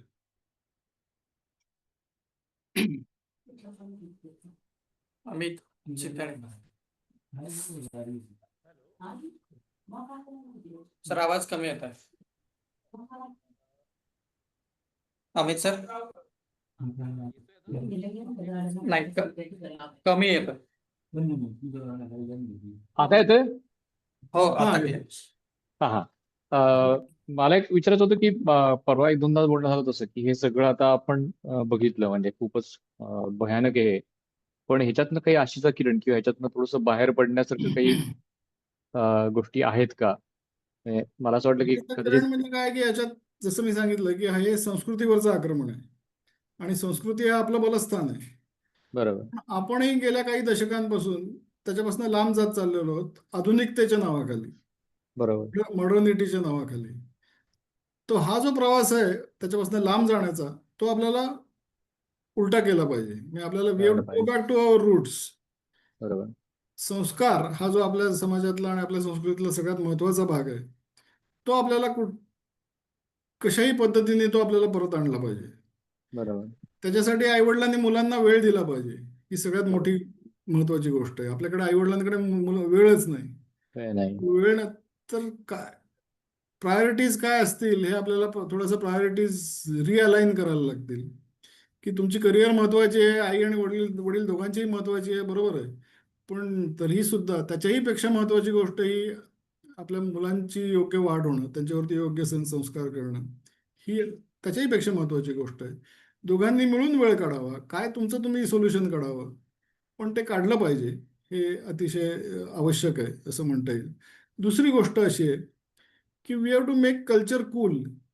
कारण की तरुण पिढी जी आहे ते त्यांना एक कूल कोशंट ज्याला म्हणतो, कूलनेस कोशंट, तो हम्म. असल्याशिवाय तरुण पिढी त्याच्याकडे आकर्षित होत होत नाही. नाही. आणि कल्चरपासून लांब जाणं, कल्चरची चेष्टा करणं, कल्चर म्हणजे मागासलेपणा आहे असं म्हणणं, याला त्यांनी कूल बनवलेलं आहे.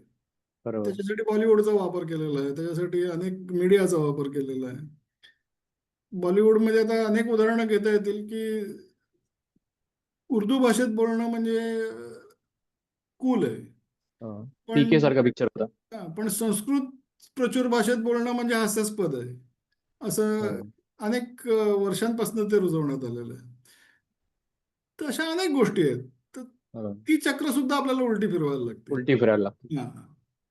आणि तुम्ही आता कूलचं सांगितलं ते मी ऍक्च्युली पुढचा प्रश्न माझा तोच होता की वाईट गोष्टी शिकवणारे फारच सहज शिकू शकतात पण आपल्याला मात्र शिकवत येत नाही. तर तो तुम्ही आता म्हणलात तसं आपल्याला त्याला जरा कूल केलं पाहिजे किंवा त्याला अट्रॅक्टिव्ह केलं पाहिजे. दुसरी गोष्ट अशी आहे की आपल्या संस्कृतीबद्दल आणखीन परंपरांबद्दल अतिशय चुकीचं चित्र उभं करण्यात आलेलं आहे. बरोबर. आणि ते जाणीवपूर्वक केलं जातं. म्हणजे ही संस्कृतीवरचं आक्रमण असल्यामुळे कशा करता रामाची पूजा करायची. राम तर बरोबर. पॅट्रिआर्कल होता, त्यांनी सीतेला सोडून दिलं एका धोब्याने फक्त प्रश्न विचारला म्हणून. हा कुठला देव, असा असतो का देव? केरळ स्टोरीमध्ये तुम्ही बघितलं असेल, केरियर स्टोरी मध्ये मुली बरोबर. प्रश्न विचारतात तेव्हा त्याला उत्तर बरोबर. देऊ शकत नाहीत आपली मुलं. कारण की बरोबर. आईवडिलांनाच माहित नाही, तर आईवडील काय सांगणार. तर हे स्टोरी टेलिंग हा जो भाग आहे, ला पूर्वी लहानपणी आजी आजोबा मुलांना गोष्टी सांगायचे. घरी आलं की हातपाय धुवून पाडे पर्वाचा गोष्टी असं एक सेशन असायचं.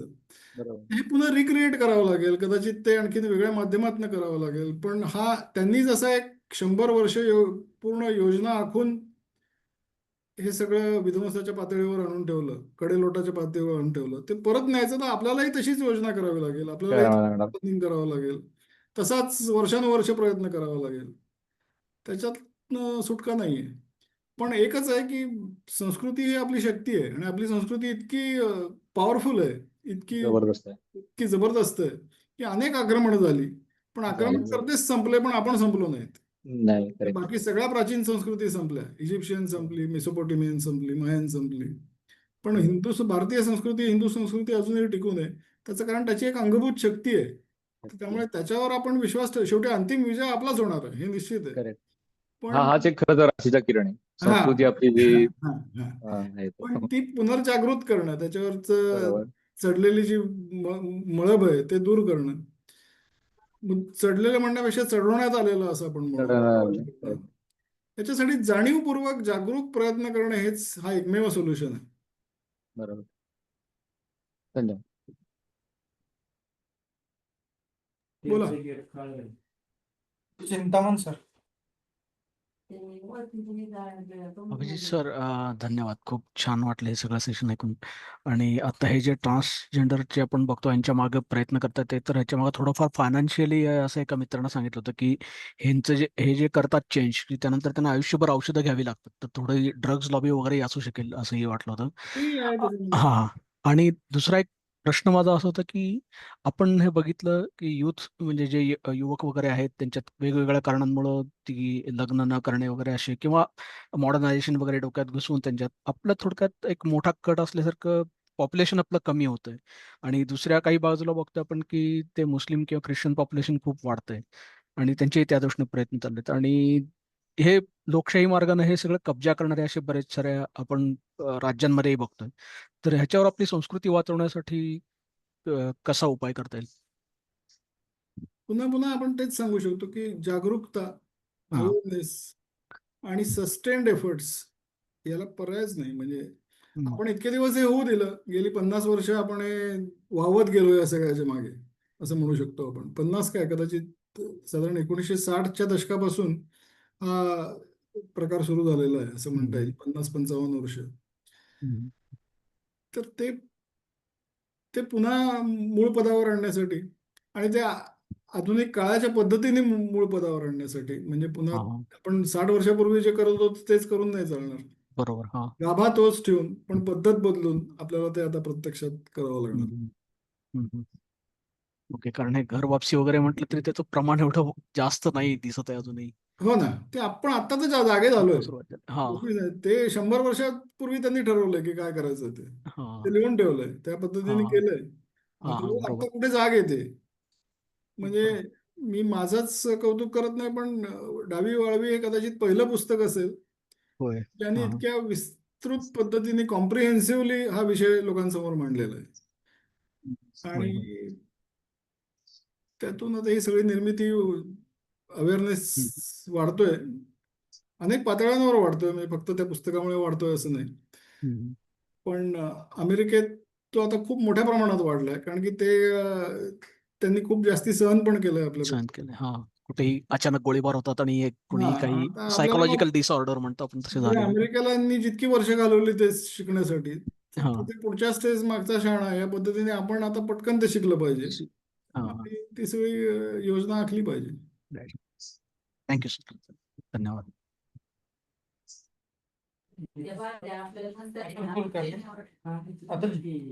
हा, नमस्कार. नमस्कार. तुम्हाला मी आधुनिक काळातील शास्त्रज्ञ, मानसशास्त्रज्ञ असं म्हणेन. कारण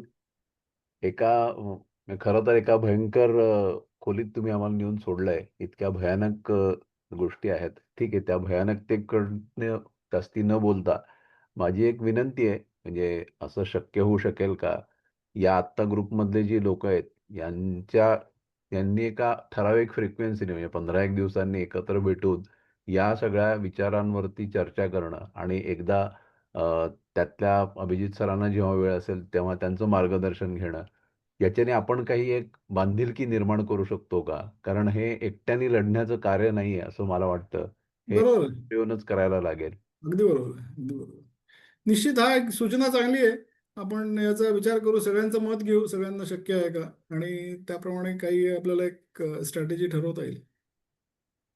चालेल. विश्व मराठी केंद्राने जरा त्याचा विश्व पुढाकार घ्यावा. मराठीलाच मी त्यांच्याशी बोलतो, त्यांना चालेल. विनंती करतो की याची योजना कशी करता येईल ते बघा, आणि मग आपण बघूया.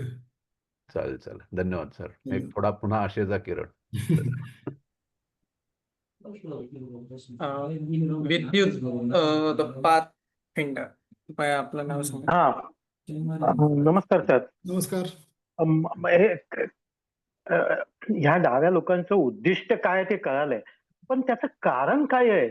शेकडो वर्ष ते एवढे हात धुवून जगाच्या मागे लागलेले आहेत आणि सगळं नष्ट करायचं आहे आणि त्यांना सगळं करायचं आहे. त्यांचा रिअल रिअल रिअल आतला मोटिव्ह तरी काय आहे? ते मी सुरुवातीला जे सांगितलं, मानसिकता या विषयावर मी बराच वेळ दिला. तीच याच्या मुळाशी आहे. म्हणजे एखाद्याची मानसिकता विकृतच असेल, त्याला बघवतच नसेल, द्वेष आणि काय म्हणू त्याला आपण, ईर्ष्या, याच गोष्टी त्याच्या मनात शिगोशिक भरलेल्या असतील, तर त्याला चांगला काही बघवत नाही. हे साधी गोष्ट आहे. म्हणजे त्याला आपण दुसरं काही फार एक्सप्लेनेशन द्यायची गरज नाही. की आम्ही मार्क्सच्या विचारांनी क्रांती केली. USSR मध्ये आम्ही आमचं राज्य तिथे लादलं, पूर्ण ईस्टर्न युरोपवरती लादलं, अनेक ठिकाणी त्याचा प्रसार केला. पण ते बघता बघता पत्त्याच्या बंगल्यासारखं कोसळून पडलं. कारण की मुळातच ते चुकीचं होतं, मुळातच ते अनैसर्गिक होतं, विकृत होतं. तर त्यामुळे जेव्हा गॉर्बाचेवनी ते रशियन टँक्सची दहशत काढून घेतली, तेव्हा अक्षरशः पत्त्याचा बंगला कोसळावा तसे सगळे ईस्टर्न मधले देश, सगळे मध्य एशियातले देश, या सगळ्यांनी कम्युनिझम सोडून दिलं. तर हे सहन न झाल्यामुळे मी तुम्हाला जसं सांगितलं की 1956 साली जेव्हा त्यांच्या लक्षात आलं की पाश्चिमात्य जग कुठल्या कुठे पुढे निघून गेलंय आणि तिथलं आयुष्य, तिथल्या लोकांचं आयुष्य हे आपल्या कम्युनिस्ट जगतातल्या आयुष्यापेक्षा खूप चांगलं आहे, आणि म्हणूनच पश्चिम जर्मनीतनं पूर्व जर्मनीत यायला एकही माणूस तयार नाही, आणि पूर्व जर्मनीतनं मात्र जीव गेला तरी चालेल पण आम्ही तिकडे जाणार. हे जेव्हा त्यांच्या लक्षात आलं तेव्हा त्यांनी हे पाश्चिमात्य जग सुद्धा आम्ही विध्वंस करणार, त्याचा सुद्धा त्याची सुद्धा दुर्गंधी आली पाहिजे, अशा पद्धतीने आम्ही त्यांना नष्ट करणार. हे केवळ एक द्वेष आणि ईर्ष्या याच्यातनं त्यांनी केलेलं आहे, आणि त्याला औषध नाही, म्हणजे स्वभावाला औषध नाही आपण म्हणतो. तर तसं ही मानसिकताच इतकी चुकीची, इतकी विकृत आहे की अशा पद्धतीचे, अशा ठीक आहे, मानसिकतेचे लोक जोपर्यंत आहेत तोपर्यंत कम्युनिझम कधीच संपणार नाही. म्हणजे आपल्याला जे वाटत होतं की 91 साली सगळं संपलं, तर तसं नाही झालं. आणि यापुढे सुद्धा हे अशा पद्धतीचे लोक असणारच. त्यांना फक्त इतक्या मोठ्या प्रमाणात संपूर्ण समाजाच्या मनावर प्रभाव टाकण्याची संधी पुन्हा मिळू नये याची काळजी आपण घेतली पाहिजे. पण आश्चर्य फक्त एवढ्याच गोष्टीचं वाटतं की सेम शहाणे असलेल्या लोकांना सुद्धा, आणि तुम्ही म्हणता तसं नॅचरली जेव्हा त्यांना कळायला लागलं की कम्युनिझम आम्हाला नको आहे म्हणून ते कॅपिटलिझम कडे परत आले, किंवा शहाण्या लोकांच्या दिशेने परत वागायला लागले. त्याला 70 वर्ष लागली शहाणपण यायला. असंच आपल्याला पण जोपर्यंत आपण मूर्ख होत नाही, आपलं वाटोळ होत नाही, तोपर्यंत शिकणार नाही का? म्हणजे नाही, जसं मी म्हटलं, सेमपणाने आपोआप होणार असेल तर चांगली गोष्ट आहे. त्याच्या उदाहरणावरून आपण शिकायला पाहिजे, तेवढं तरी आपण डोकं वापरलं पाहिजे. आणि कम्युनिझम पासून दूर गेल्यानंतर सुद्धा त्यांनी हे पुन्हा करून दाखवलं. याचं कारण त्यांनी वेगळ्या थेरीज मांडल्या, ते आता मार्क्सिस्ट म्हणून समोरच आले नाही. वोकिझम हाच मार्क्सिझम आहे हे आत्ता आत्ता कळलं. हे माहितीच नव्हतं. लोकांना वाटलं की हा प्रोग्रेसिव्हिझम आहे, हे पुरोगामित्व आहे. हे जे आकर्षक मुखवटे त्यांनी वापरले त्याला इतक्या पुढारलेल्या देशातले लोक सुद्धा बळी पडले.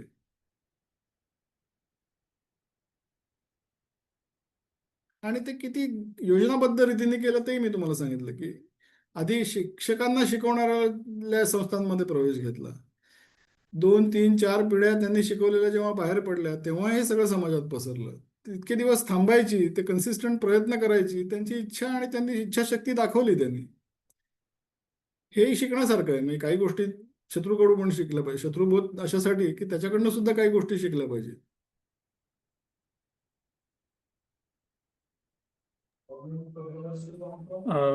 विश्वास सहस्रबुद्धे.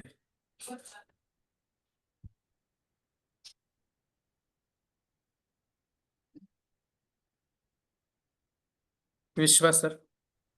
नमस्कार, ऐकू येतं? हो, बोला बोला. मी मुंबई महापालिकेत होतो अधिकारी पदावरती. तेव्हा आता ही जी आम्हाला मूलच नको किंवा एकच मूल हवं, तर मी आमच्या असिस्टंटना सांगतो की बाबा तुम्ही दोघं जण चांगले जगामध्ये आहात, चांगले संस्कारित आहात, आपल्याला केव्हा तरी वरती जायचं आहे, तर तुमच्यासारखे निदान 2 चांगले तरी समाजामध्ये जन्माला येऊ दे. आता हे जर कोणाला सांगितलं ना तर ते हसतात आपल्याला. बरोबर आहे. ही एक गोष्ट. आणि दुसरी गोष्ट हे एक माझा मुद्दा आहे. आणि दुसरं की हा जर सोशल मीडियाच्या मार्फत हे जे सगळे प्रचार चालू आहे, तर आपल्या विचारांचा प्रचार करण्यासाठी सोशल मीडिया प्रभावी होण्यासाठी काय केलं पाहिजे? जे मी सांगितलं की आपलं जे मेसेजिंग आहे ते मेसेजिंग कूल केलं पाहिजे. Give it a cool effect, make it cool. आणि एका सोशल मीडियातनं फक्त होत नाही, सगळी जी माणसाच्या मनावर प्रभाव टाकणारी जी काही ज्या संस्था आहेत, शिक्षण आहे त्यातलं एक महत्वाचं, एंटरटेनमेंट, सिनेमा, OTT. आता OTT पूर्णपणे डाव्यांच्या ताब्यात आहे. हम्म. तर म्हणून हा प्रदीर्घ काळ चालणारी लढाई आहे. आपल्याला हे एक एक सोडवावं लागेल त्यांच्याकडून. आणि त्या पद्धती किंवा मग आपली काही नवीन संस्था निर्माण कराव्या लागतील, काही नवीन मीडिया निर्माण कराव्या लागतील. आता स्टोरी टेलिंग, घरोघरी आजी आजोबा नाहीत तर मग आपण डिजिटल मीडियामधनं स्टोरी टेलिंग करू शकतो का, असा काही विचार करावा लागेल. ते कोणी केलं तर त्याला आपल्याला जोडून घ्यावं लागेल. जास्तीत जास्त लोकांनी त्याचा लाभ घ्यावा, अशा पद्धतीने त्याचा विचार करता येईल. तर इनोव्हेटिव्ह आयडियाज आपण ज्याला म्हणू, thinking out of the box असं ज्याला आपण म्हणतो, अशा वेगळ्या प्रकारचा विचार करून आपल्याला हे करावं लागेल. काय सोपं युद्ध नाहीये, ही सोपी लढाई नाही. खूपच कठीण आहे. हो, खूपच कठीण आहे. धन्यवाद. धन्यवाद.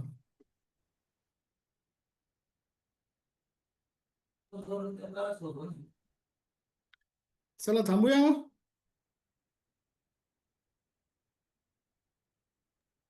धन्यवाद सर. आता काही प्रश्न दिसत नाहीये. मला वाटतं थांबायला पाहिजे. मी सगळ्या जे लोक सहभागी झाले त्यांना मनापासून धन्यवाद देतो. आपण इतके दिवस एकमेकाबरोबर बोलतोय रोज संध्याकाळी. या सगळ्या प्रोसेस मी सुद्धा खूप एन्जॉय केली आणि मला अशी आशा वाटते की तुम्हालाही त्यातनं काहीतरी मूल्यवान असं काही मिळालं असेल. आणि जसं आपण सुचवलं तशा पद्धतीने आपण ही प्रोसेस पुढे कशी सुरू ठेवता येईल याचाही विचार करू. आणि सगळ्यांना पुन्हा एकदा मी मनापासून धन्यवाद देतो. धन्यवाद सर. खूप छान पद्धतीने हा जो विषय पाहिलं तर तसा खूप कठीण आहे की याचा सगळा विचार किंवा ते ऐकल्यानंतर कठीण वाटतं की असंही या देशामध्ये किंवा याच्यात होत आहे आणि आपण कुठेतरी झोपलोच आहोत की त्याकडे लक्ष नाहीये. आपल्या समोर होत आहे तरी आपल्याला ते दिसत नाही की ते जाणवतंय, पण ते म्हणतात ना की कळतंय पण वळत नाही. अशा पद्धतीने या सगळ्या गोष्टी होत आहेत आणि आज या अभ्यास वर्गाच्या माध्यमातून त्या म्हणजे आपल्या समोर आल्या. त्यामुळे आपलं सर्व सहभागींच्या वतीने आणि विश्व मराठी परिषदेच्या वतीने आपलं मनपूर्वक आभार मी व्यक्त करतो. आणि खूप छान सत्र या ठिकाणी झाले. पुढे आपण भेटणारच आहोत वेगवेगळ्या कार्यशाळांमधून किंवा याच कार्यशाळेला पुन्हा आपण कधी परत घेऊ शकतो किंवा अशा काही सूचना बऱ्याच सहभागींकडून आलेल्या आहेत. तर ते कसं नियोजन होईल ते विश्व मराठी परिषद पुन्हा करेल. तर परंतु आत्ता आपण इथे थांबणार आहोत आणि सरांना पुन्हा एकदा मनपूर्वक सरांचं धन्यवाद या ठिकाणी व्यक्त करतो की हा विषय आम्हाला आपण समजावून सांगितलं. खूप खूप धन्यवाद. तर सरांना विनंती करेल की आपण सत्रामधून लेफ्ट होऊ शकता. मी एक सूचना सांगून आपलं सत्र थांबवणार आहोत. धन्यवाद सर. धन्यवाद. बाकी सहभागींना एक सूचना आहे की विश्व मराठी परिषद ज्या ज्या कार्यशाळा किंवा अभ्यास वर्ग घेते त्या अभ्यास वर्गामध्ये सहभागी असणाऱ्यांना हा सर्वांनी व्हिडिओ चालू केले तरी चालू शकेल. त्यामध्ये सहभागी असणाऱ्यांना विश्व मराठी परिषद एक प्रमाणपत्र सादर करते. सर्वांना प्रमाणपत्र या ठिकाणी दिले जातात. तर त्याबद्दल ही सूचना आहे. आजचं सत्र संपलं किंवा उद्या सकाळी आपल्या व्हॉट्सअपच्या ग्रुपवरती एक अभिप्राय अर्ज लिंक पाठवली जाणार आहे, ज्यामध्ये आपल्याला काही प्रश्न विचारले आहेत कार्यशाळेबाबतचे. त्या ठिकाणी त्याचे उत्तर नमूद करून तो फॉर्म सबमिट करायचा. कार्यशाळेमधलं आयोजन आपल्याला कसं वाटलं, त्याच्यानंतर आपण जे आता सरांना ज्या काही सूचना केल्या की आपण अशा पद्धतीने पुढे आणखी काही करू शकतो का, किंवा अजून आपल्यामध्ये काही कल्पना असतील तर त्या त्या ठिकाणी आपल्याला नमूद करायला जागा दिली आहे, तर त्या ठिकाणी आपण त्या पाठवायच्या आहेत. या अभिप्रायाचा नक्कीच विचार होतो. आजपर्यंत कार्यशाळा पुन्हा ज्या होतात त्या आपल्या याच अभिप्रायावरती अवलंबून असतात. तर त्या ठिकाणी आपण तो आवर्जून नोंदवायचा आहे. त्यानंतर प्रमाणपत्र आपल्याला जे दिलं जातं, त्या प्रमाणपत्रावरती आपल्याला आपलं नाव टाईप म्हणजे आपल्याला नाव त्या ठिकाणी कशा पद्धतीने हवं आहे हे त्या ठिकाणी टाईप करायचं आहे. आणि ते टाईप करताना आपल्याला इंग्रजीमध्ये ते टाईप करायचं नाही, मराठी भाषेमध्ये ते नाव टाईप करायचं आहे. आपण जे नाव टाईप करणार आणि फॉर्म सबमिट करणार ते नाव आपल्या प्रमाणपत्रावर आपल्याला येणार आहे. त्याचबरोबर आपला ईमेल आय डी त्या ठिकाणी विचारलेला आहे. ईमेल आय डी टाकताना व्यवस्थित बरोबर चेक करून टाकायचा आहे आणि फॉर्म सबमिट करायचा. पुढील 10 ते 15 मिनिटाच्या अंतरानंतर आपल्याला आपलं प्रमाणपत्र आपल्या ईमेल आय डीवरती पाठवलं जाईल. तर ही एक छोटीशी सूचना आहे. त्याचबरोबर सर्व रेकॉर्डिंग्स आत्तापर्यंत आपल्याला जे काही सत्र झाली त्याचं सर्व रेकॉर्डिंग्स आपल्याला एकाच लिंकमध्ये पाठवलं गेलं आहे. त्याच लिंकवरती पहिला, दुसरा, तिसरा असं सत्र करून त्याचं रेकॉर्डिंग आपल्याला पाठवलं आहे. हे रेकॉर्डिंग 1 वर्षापर्यंत आपल्याकडे असणार आहे.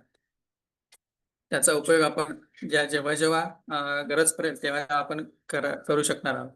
त्यानंतर हा जो व्हॉट्सअपचा ग्रुप आपण केला आहे हा बंद होणार नाहीये. हा पुढील 2-4 दिवसामध्ये तो सर्वांसाठी खुला केला जाणार आहे, जेणेकरून आपले विचार आपण या संदर्भात जो काय इतिहासबोध आहे, शत्रुबोध आहे किंवा वेगवेगळे विचार आहेत, ते विचार आपण या व्हॉट्सअपच्या ग्रुपमध्ये टाकून एकमेकाला ते आपण पोहोच करणार आहोत. एकमेकाला आपण त्या ठिकाणी बोलणार आहोत.